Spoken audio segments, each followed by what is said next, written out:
Les mouvements rebelles dans cette province ont permis au FARDC de libérer 8 otages en territoire d'Irumu avant de retrouver leur liberté. Ils ont passé plus de 2 mois entre les mains des rebelles ADF. Ces 8 Congolais ont été présentés mardi au gouverneur militaire par le coordonnateur de la société civile de l'Ituri.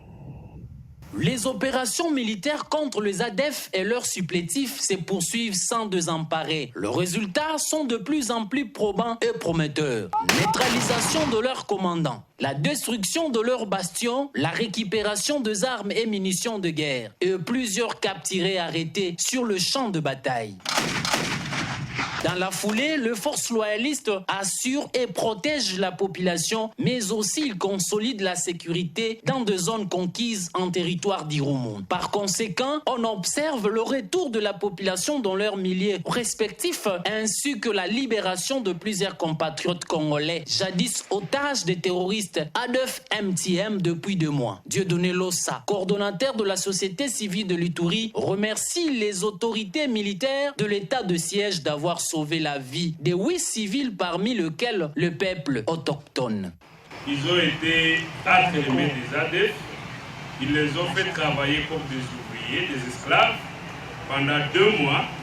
Et c'est lorsque les opérations militaires ont commencé dans la forêt que ces rescapés que nous voyons ont eu la chance de se sauver. Je voudrais remercier les FARDC de leur travail qui a fait en sorte que nous ayons nos frères et sœurs vivants à ce jour. Ils étaient déjà morts, mais ils sont encore là.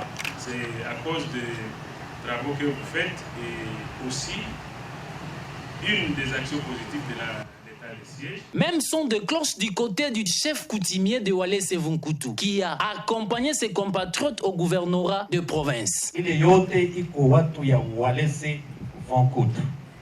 Ni kusema balikuwa na shamba au niveau ya Mandide. Alors, ninazani son excellence, siwezi kufanya kurepete shukrani na kazi yenye FARDC nafanya. Ninazani pale sina neno mingi kusema.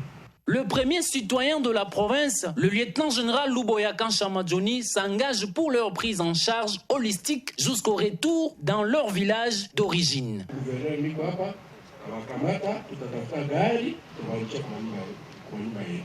Rappelons que 8 mois déjà, jour pour jour, les gouverneurs militaires disponibilisent les moyens logistiques facilitant le retour volontaire de la population en chefferie d'Andissoma, Mobala, Basili, Abaye-Maboga, Tchabi, en territoire d'Irumu où les habitants aspirent l'ère de la paix.